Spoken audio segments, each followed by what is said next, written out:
What makes a shepherd boy believe he can defeat a giant warrior? This question lingered in the minds of the Israelites as they watched David, the youngest son of Jesse, step forward to accept Goliath's challenge. The story unfolds in the valley of Elah, where the armies of Israel and the Philistines were locked in a tense standoff. 1 Samuel 17:1-3. For 40 days, Goliath, a massive warrior from Gath, stepped forward every morning and evening, taunting the Israelites and challenging them to send a champion to fight him in single combat.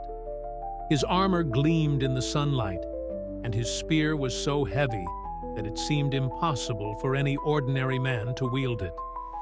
Fear gripped the Israelite camp. Even King Saul was too terrified to face him. 1 Samuel 17:4-11. David arrived at the battlefield not as a soldier, but as a messenger. His father had sent him to bring provisions to his brothers and check on their welfare. As David approached, he overheard Goliath's mocking words and saw the fear in the eyes of Israel's warriors. "Why does no one defend the honor of Israel's God?" David asked incredulously. 1 Samuel 17:20-23. His brothers rebuked him for meddling, but David was undeterred. Word of his boldness reached King Saul, who summoned him. David explained his confidence. "The Lord who delivered me from the paw of the lion and the bear will deliver me from this Philistine." 1 Samuel 17:34-37. Saul reluctantly agreed and offered his armor, but David found it cumbersome and chose to face Goliath with only his sling, staff, and 5 smooth stones he picked from a nearby brook. 1 Samuel 17:38-40.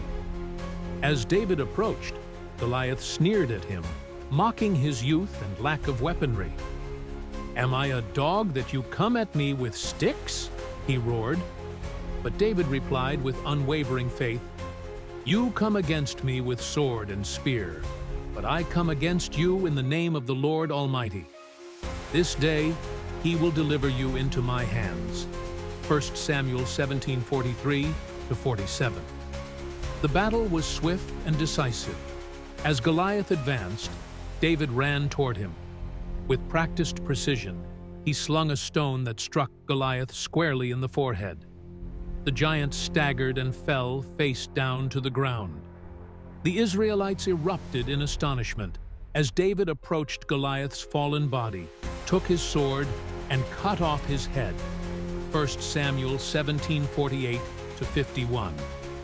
The Philistines were paralyzed with fear at the sight of their champion defeated by a mere shepherd boy. They fled in panic as the Israelites pursued them all the way to their cities.